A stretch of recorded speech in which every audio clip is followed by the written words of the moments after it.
अस्सलामुअलैकुम नाज़रीन, आप देख रहे हैं वलीद रिसर्च और मैं हूँ आपका होस्ट वलीद भट्टी। नाज़रीन, आज हमारे पास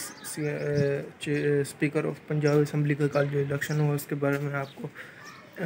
जो है ना गाइड करना है। तो नाज़रीन, जैसा कि आपको पता है कि कल का जो इलेक्शन था वो पीटीआई के जो मेंबर थे, काफ लीग और पीटीआई का जो इत्तेहाद है उसके मेंबर थे सब्तान खान, पीटीआई के जो जिनका ताल्लुक पीटीआई से है, पाकिस्तान तहरीक इंसाफ, और जो जॉइंट अपोजिशन के जो अपॉइंट करदा यानी कि कैंडिडेट थे वो थे सैफुल मलूक खोखर, यानी कि जो ये खोखर ब्रदर्स हैं उनके जो छोटा भाई है सैफुल मलूक खोखर, उसको जो है ना नॉन लीग और इनका जो अपोजिशन का इत्तेहाद जितना भी है उन्होंने इकट्ठा ही खड़ा किया था। लेकिन अब आपको आगे बताते हैं, गाइड करते हैं कि इसका इजलास जो पंजाब असम्बली का इजलास था वो जो है ना 4 बजे शुरू होना था और उसका एजेंडा 1 पॉइंट एजेंडा था स्पीकर का इलेक्शन। और स्पीकर का इलेक्शन जो है ना पैनल ऑफ चेयरमैन जो थे ना उसमें पीटीआई के जो मेंबर थे बदोज़ई उन्होंने चेयर किया था, और जो सेक्रेटरी पंजाब असम्बली जिनको न्यूली अपॉइंटेड हैं सेक्रेटरी पंजाब असम्बली जनाब आयतुल्ला जो है ना लाख अनायतुल्ला लाख जो है उन्होंने कंडक्ट करवाना था इजलास। और 4 बजे तकरीबन वोटिंग शुरू होनी थी, और ये खुफिया वोटिंग होती है यानी कि बैलेट पेपर के ऊपर पहले आपसे जैसे हम इलेक्शन के जनरल इलेक्शन हो या एमपीएस वगैरह के जो असम्बलीज़ वगैरह के जो होते हैं प्रोविंस वाइज इलेक्शन जो होते हैं उसका वोट कास्ट करते हैं, इसी तरह का इसका भी वोटिंग होनी थी। जैसे यानी कि आपको ये बताएं कि चेयरमैन सेनेट का जब इंतखाब होता है तो उसमें भी खुफिया वोटिंग होती है। सिर्फ चीफ मिनिस्टर और जो प्राइम मिनिस्टर और दूसरे जो बिल वगैरह होते हैं उसका जो इलेक्शन होता है उसमें जो है ना खड़े होकर जो सामने ओपनली वोटिंग होती है वही होती है। बाकी जितनी भी यानी कि अपॉइंटमेंट करनी हो और जो कुछ भी होता है असम्बली के लिहाज से, और जितने भी अपॉइंटमेंट यानी कि स्पीकर डिप्टी स्पीकर वगैरह की याद एतमाद जो भी हो, ये सारी की सारी वोटिंग खुफिया होती है। नाज़रीन, आपको पता है कि कल जुम्मे का दिन था और जुम्मे के दिन जुम्मा नमाज के बाद 4 बजे तकरीबन वोटिंग का स्टार्ट होना था। 4 बजे तकरीबन 4:30 बजे इजलास जो है ना शुरू हुआ है, और उसमें जो स्पीकर क्योंकि पहले परवेज़ इलाही थे वो उन्होंने तकरीबन 26 जुलाई को मंगल वाले दिन जो है ना अदालत ने उनको सीएम पंजाब डिक्लेयर कर दिया था, और जो है ना स्पीकर ऑफ पंजाब असम्बली की पोस्ट जो थी वो वैकेंट थी। तो पीटीआई ने अपना जो है ना जॉइंट कैंडिडेट जो था उनका सब्तान खान थे, और जो जॉइंट अपोजिशन पीडीएम है उनका जो कैंडिडेट था वो सैफुल मलूक खोखर था। तकरीबन 4:30 बजे वोटिंग का आगाज़ होता है, और इसी के साथ ही वोटिंग जब ऐसे चलती रहती है सारे अपना आके बारी बारी अपना वोट कास्ट करते हैं। और तकरीबन शाम को 7 बजे तकरीबन ये खबर आती है कि जो अली मूसा गिलानी है इनके पीपल्स पार्टी वाले वो जाते हैं और अपना वोट कास्ट करने, जैसे क्योंकि वो उनके जो ये पोलिंग ऑफिसर जो होता है इसका, जैसे हमारा जो ये मेंबर होते हैं अगर कोई इलेक्शन हो रहे हैं तो हर कैंडिडेट का एक मेंबर जो है ना वो उसमें बैठता है इलेक्शन कंडक्ट करवाने के लिए। इलेक्शन कमीशन जैसे अमला होता है उसके साथ एक हमारा बंदा होता है। इसी तरह ही अली मूसा गिलानी जो थे वो उनके मेंबर थे। जॉइंट अपोजिशन जो है इस वक्त पंजाब में पीडीएम का इत्तेहाद जो है उसके मेंबर थे अली मूसा गिलानी। तो अली मूसा गिलानी ने एहतजाज किया कि ये जो जितने भी ये बैलेट पेपर कास्ट हो रहे हैं इनके ऊपर सीरियल नंबर जो है ना वो लिखा हुआ है। तो स्पीकर ने उसी वक्त जो है ना जो इजलास कंडक्ट कर रहे थे बदोज़ई साहब ने उसी वक्त जो है ना इलेक्शन का प्रोसेस जैसे ही चल रहा था वहीं पे रोक दिया गया था, और जो है ना जो चेकिंग होने शुरू हो गई थी। तकरीबन 170 वोट कास्ट हो चुके थे शाम को 7 साढ़े 7 बजे तक। तकरीबन हाँ 7 साढ़े 7 8 बजे तक तकरीबन 170 वोट काउंट हो चुके थे। पहले ये था कि पहले जो है ना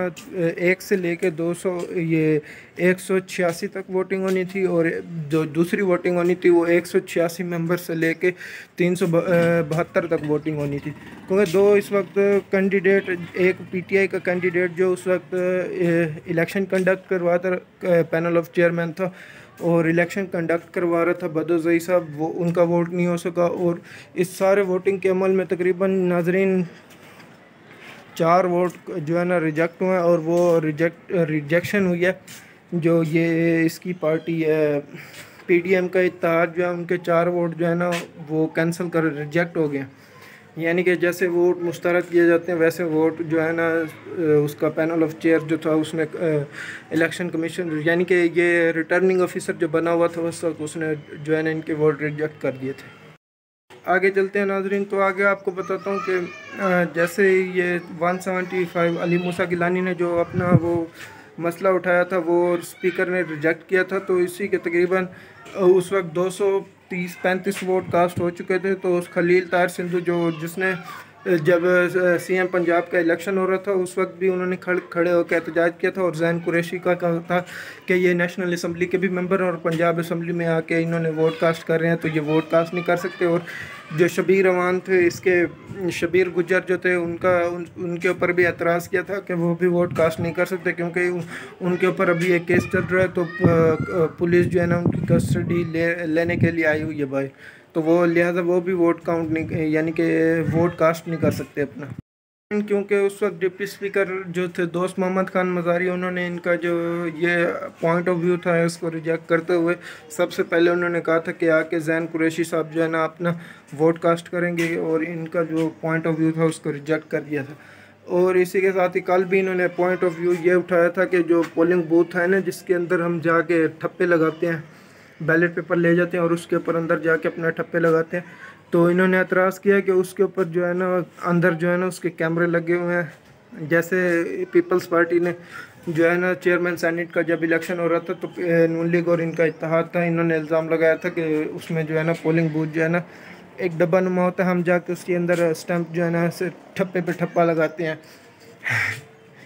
ठप्पे लगा लगा के एक कैंडिडेट को जितवा देते हैं और दूसरे को हरवा देते हैं, तो जिसके ठप्पे ज़्यादा हो जाते हैं वो जीत जाता है, जिसके ठप्पे कम हो जाते हैं वो हार जाता है। अच्छा नाजरीन, तो फिर स्पीकर ने जो है ना जब उन्होंने ये मसला उठाया कि पोलिंग बूथ के अंदर जो है ना कैमराज लगे हुए हैं, तो स्पीकर जो उस वक्त उसको कर रहे थे बदरजई साहब, पैनल ऑफ चेयर के जो स्पीकर उस वक्त यानी कि बने हुए थे, जैसे उसमें जो पीटीआई इमरान खान साहब के ऊपर जब अदम-ए-एतमाद किया था, तो उस वक्त डिप्टी स्पीकर ने अपने जितने भी बंदे थे उनके इस्तीफ़े लेकर के जो है ना अपना इस्तीफ़ा जो है ना रिज़ाइन कर दिया था अपनी पोस्ट से। तो पैनल ऑफ चेयर जो थे जनाब अयाज मोहम्मद सादिक साहब जो थे, उन्होंने आके फिर अपना ये जो प्राइम मिनिस्टर का इलेक्शन कंडक्ट करवाया था और शहबाज शरीफ साहब को जो है ना जितवाया था। इसी तरह नाज़रीन तकरीबन रात को 10, साढ़े 10, 11 बजे तक जो है ना सारे वोट कास्ट हो चुके थे, और स्पीकर ने जैसे ही इलेक्शन बदरजई साहब ने इलेक्शन का इनेकाद करवाया था और एंड पे आके उन्होंने नताइज का ऐलान करना था, तो उन्होंने नताइज का ऐलान करते हुए बताया कि पीटीआई के जो जॉइंट यानी कि कैंडिडेट थे पीएमएलक्यू और पीटीआई के जो कैंडिडेट थे जनाब मोहम्मद सब्तान खान साहब, उन्होंने जो है ना तकरीबन लिए हैं 185 वोट लिए हैं, और जो अपोजिशन का जो इत्तेहाद था उसके थे मोहम्मद सैफुल मलूक खोकर साहब, उन्होंने 175 वोट लिए, और जिसमें से 4 वोट जो है ना अपोजिशन जो थी ना, वो ज़्यादातर कह रहे हैं कि अपोजिशन जो है ना पीडीएम का इत्तेहाद, उसमें से 4 वोट जो है ना वो उनके रिजेक्ट हुआ, और 1 वोट पीटीआई को इसलिए नहीं पड़ा क्योंकि उनका जो है ना बदरजई साहब जो है ना वो इस वक्त इजलास की सदारत कर रहे थे और वो वोट कास्ट नहीं कर सकते थे। इसी के साथ ही पंजाब असम्बली के जो secretary Punjab assembly newly appointed जिनको किया गया है, क्योंकि पहले जो मोहम्मद खान भट्टी साहब थे जो अब जो सीएम पंजाब है परवेज़ इलाही साहब, उन्होंने उनको सेक्रेटरी पंजाब के अहदे से हटा के 22वें ग्रेड में तरक्की दे के जो है ना ये principal secretary to CM Punjab लगा दिया है, और इसकी पोस्ट के ऊपर एक नए ऑफिसर अपॉइंट किए गए हैं 19वें स्केल के, जिनका नाम है अनायतुल्लाह लाक। तो उन्होंने आके ऐलान किया ये, यानी कि बताया आके कि ये अब से जो पंजाब असम्बली के स्पीकर होंगे वो सब्तान खान होंगे, और सब्तान खान उठे हैं, वो उन्होंने आके अपनी चार्ज संभाला है स्पीकरशिप का, और उन्होंने कहा कि पिछले जैसे कुछ दिनों में होता है कि पंजाब असम्बली में पुलिस वगैरह पुलिस जो है ना अंदर आ जाती है इजलास के दौरान, और ये मैं आइंदा के बाद ये नहीं होने दूंगा, और आइंदा के बाद पुलिस जो है ना वो कभी भी जो है ना इसके अंदर नहीं आएगी, क्योंकि असम्बली की अपनी सिक्योरिटी होती है, वो आती है असम्बली की सिक्योरिटी जो है हमेशा वही इस्तेमाल होगी, और पंजाब पुलिस या कोई भी और पुलिस को या किसी भी इदारे को ये इजाज़त नहीं होगी कि एक मुंतखब अरकान के इजलास हो रहा हो और उसके अंदर आके वो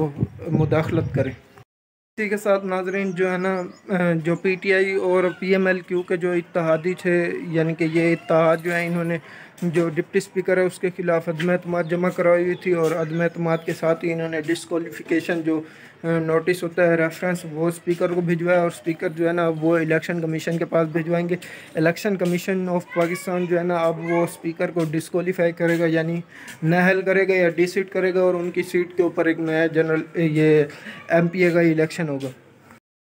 चले नादरीन, फिर हम आज के अपने इस व्लॉग का इस टॉपिक के ऊपर जो व्लॉग बनाया गया था इसके ऊपर जो है ना हम अब अपने व्लॉग का एंड करते हैं। और हमने ये वो किया कि आज से हम एक इतना लंबा चौड़ा व्लॉग नहीं बनाएंगे, छोटा सा व्लॉग बनाएंगे एक एक टॉपिक के ऊपर। जो जो टॉपिक आप सजेस्ट करेंगे या ट्रेंडिंग टॉपिक जो होंगे उसके ऊपर हम एक छोटा सा व्लॉग बना के वो अपलोड करेंगे। दिन में 2-3 व्लॉग ऐसे अपलोड हो सकते हैं, तो इससे आसानी हो जाएगी। जो ऐसे इतना लंबा चौड़ा व्लॉग देख के आप खुद भी थक जाते होंगे। तो चलें एंड पे मैं आपको कहूँगा अल्लाह हाफिज़,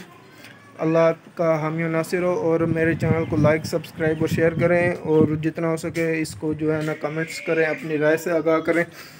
और ये आपने कमेंट्स में लाजमी बताना है कि आप इससे इंटरटेन हुए, आपको इस वीडियो से कुछ मालूमात मिली है कि नहीं मिली। बाय, अल्लाह हाफिज़।